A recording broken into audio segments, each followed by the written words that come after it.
gagawa tayo ng calzone, pero pare, malaki. 7 grams ng yeast.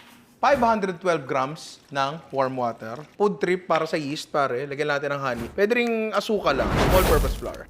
Last ay 16 grams ng salt. Okay na siya. Medyo namasama-sa yung itsura. Hindi pa siya masyadong makinis, pero okay lang yan, pre. Wala nang problema masyado dyan. Rest natin for mga 1 to 1.5 hours. Butter na kasalukuyan namin tinutunaw. Canned tomatoes. So, oregano, basil, tsaka thyme. Garlic powder.